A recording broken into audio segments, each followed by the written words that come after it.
Oh man, what a mess. Much better. Now it's organized. What's up, guys? Jason here, aspiring entrepreneur, showing you the day in the life of a budding entrepreneur, just the hustle and grind of what it looks like when you're starting from zero. So today is just a typical work day. So it's bright and early Monday morning.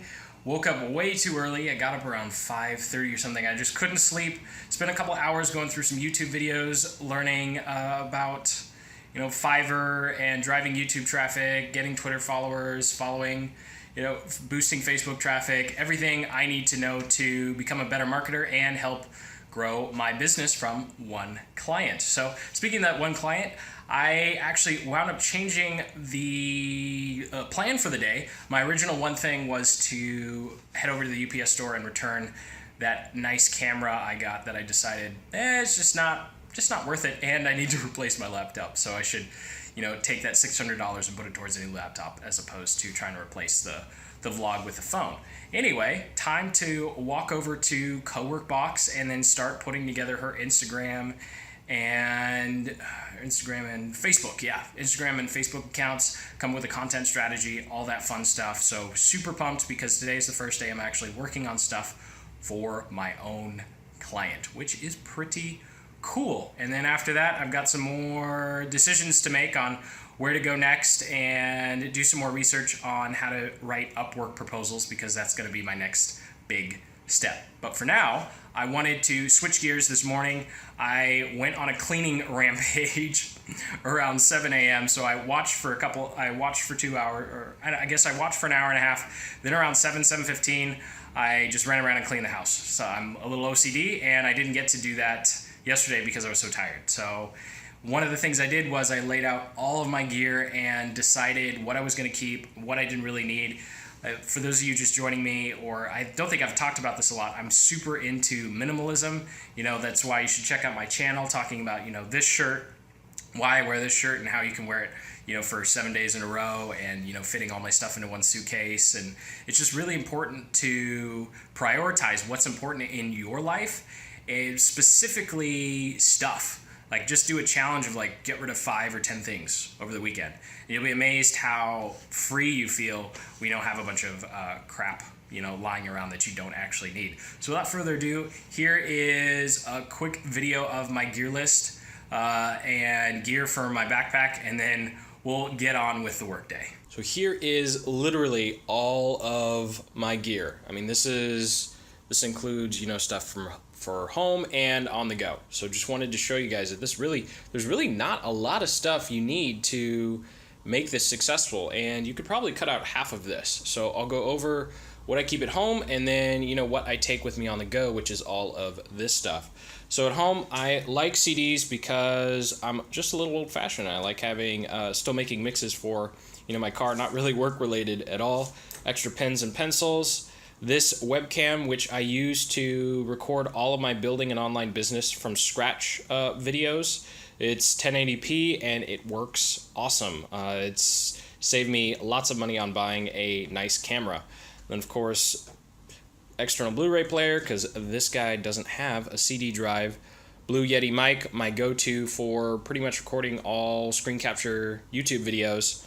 And then, of course, a external USB hub and the Jaybird headphones case, and then the case for the what do you call this guy, this little lens I pop onto the camera to turn my cell phone into a wide angle lens. So whatever, yeah, that's the case. Anyway, so, and then of course external drive, and really that's it. That's all I have at home. The rest is everything I keep in my bag with me always. So as much as I like to be paperless, I've got my notebook, then I have some note cards if I ever need to jot something down and pass someone like a sticky note or a note. I just think it's really great to have note cards. Then I have my Starbucks card. Even though I don't like their coffee, I like their coffee shops, so it's just kind of like it's funny, I think of it as, renting a table for a couple hours as opposed to buying a drink. And then there's a bus pass underneath there just in case I actually have to go more than a few miles from my house. And then of course we got one pen, one pencil, plenty of excess, what's this stuff called? Ooh, excess lead, there you go. Then USB drive, 2 headphones when I have a wired one just in case the Jaybirds die. And then of course you guys have seen this guy, the, what is this, Archon selfie stick / tripod. Then a ton of USB cables for all my charging needs, and then of course the mouse, MX Master mouse, which makes editing all of these videos a breeze. And of course there's the laundry. Then of course I have some extra cables as well that I put in my bag. So this is everything that goes into my bag. It's really not that complicated. And when you guys are setting up your own businesses or starting your own businesses, especially if you're going to be doing video, I just want to show you guys that really with your phone, all you need is a phone and a laptop. Like that's the big things here. I mean, yes, I have a nice ultra wide screen, but you don't need it. You know, half my workday is staring at that small little guy. I only use this guy. Whoa, that finger's really big. Okay, I only use this guy. You know, the first part of the day, and then the rest of the time I use that guy. So you really can just get away with a $600 laptop, and then this guy, slap it on your phone, makes your phone a wide angle lens, and then the mic I use is the Rode Lav. Obviously you can't see it because I'm using it right now. So anyway, that is all of the gear. That's it. And voila, back to being a part of the Clean Desk Club.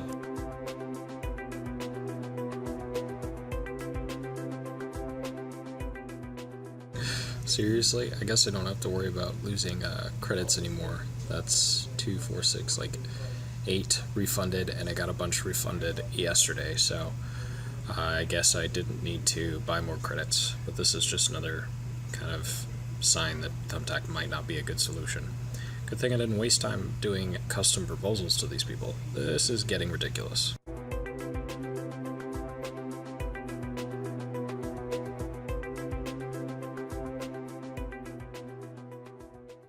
So today was more of a social day than what I had expected. Was able to talk to the founder here. He had some great ideas for, leveraging meetups in a local organization to get some clients. It's always really nice to talk to him because he's been doing this longer than I've been alive. So he's got lots of experience. Then had a wonderful conversation with my brother. He was essentially reviewing my vlog and giving me some pointers and tips to how to improve this, and some other things to kind of add to improve the future content as well. And of course, we were going through some things, and he said, "Hey, I noticed you did this and that." I was like, "Yeah, I was trying to take your advice." He's like, "Yeah, it's working good." So it's always great to have both positive and negative feedback on pretty much everything you're doing, because that's how you improve. And then got off a great call with my parents. They were going over my pitch deck after multiple rounds of reviews, and the pitch deck is finally done. Yes.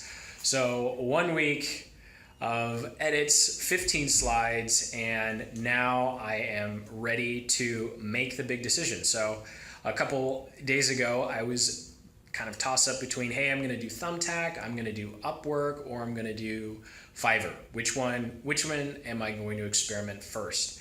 And with the just total garbage that I showed you earlier with Thumbtack, where with Thumbtack, with Thumbtack. So this is the kind of stuff I edit out of the building a business from scratch videos, because those are much more tutorial based. Here I can just then just keep going, right? So what I was trying to say is with Thumbtack, what was I trying to say with Thumbtack? I was trying to say something about that. Oh, refunding my credits. So refunding so many credits, like that was just absurd to me. Good thing, number one, good thing I was using templates. Number two, good thing I was using templates, because that was just kind of a total waste of time, because there were so many people, there was like 5 or 6 people who didn't even read my proposal for whatever reason. So I'm glad they refund me.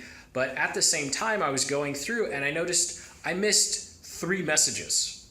So because Thumbtack was cluttering my inbox so much, I missed 3 people who actually responded.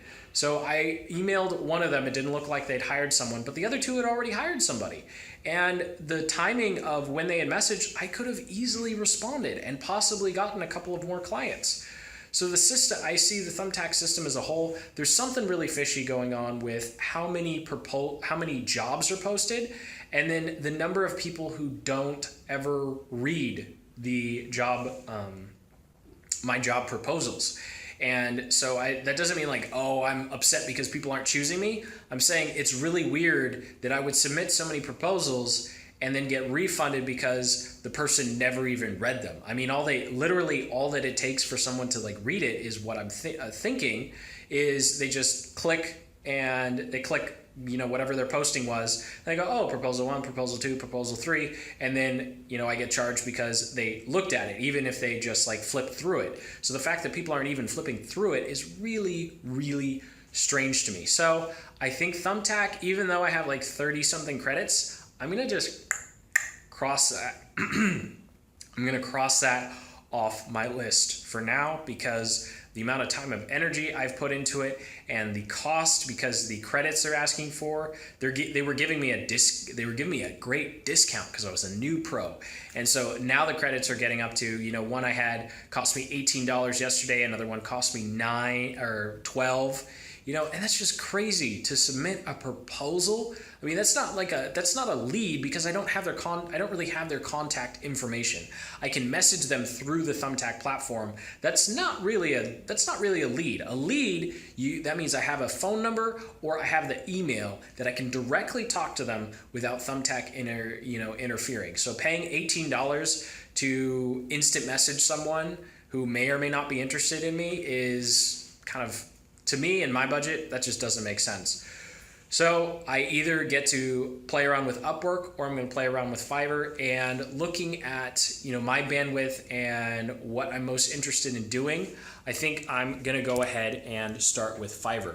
So tomorrow I'm going to go do a deep dive to research reporting. So that's where I'm going to start. I'm going to start super easy. So I'm going to start with reporting, and I'm going to start with some ad copywriting. So what does that mean? So number one, that means with reporting, I have things like SpyFu and SERPstat, and I know this is a popular thing to do. For $5, you offer them, one of the reports that you can generate in like 3 seconds, right? So I'll figure out which ones of those reports will be valuable to people, and then I'll get my assistant to help me with that content as well. Also, I'm going to be starting my Instagram stuff this week. I found a Fiverr gig that's going to give me some great content.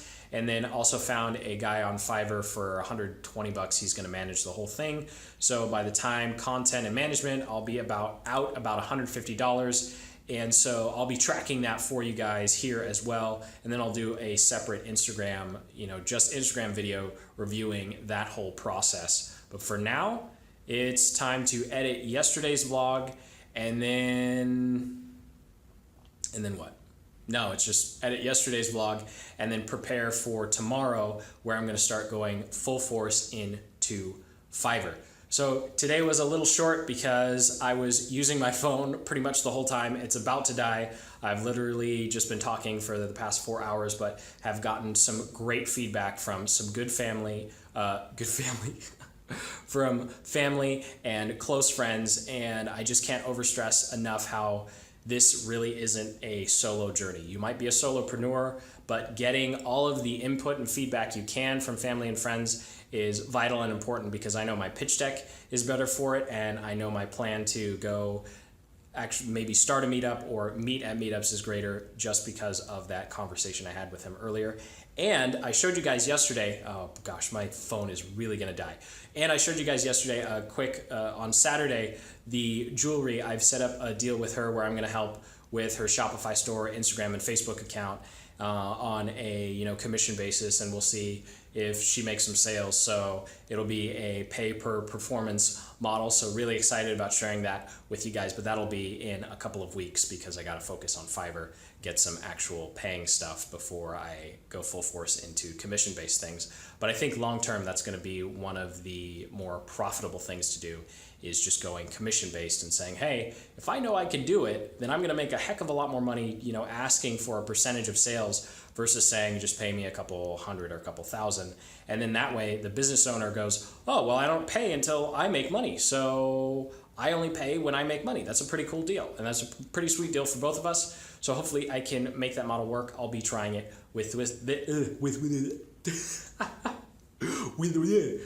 I'll be trying it with this one. So until tomorrow, keep building the business you love. Take care.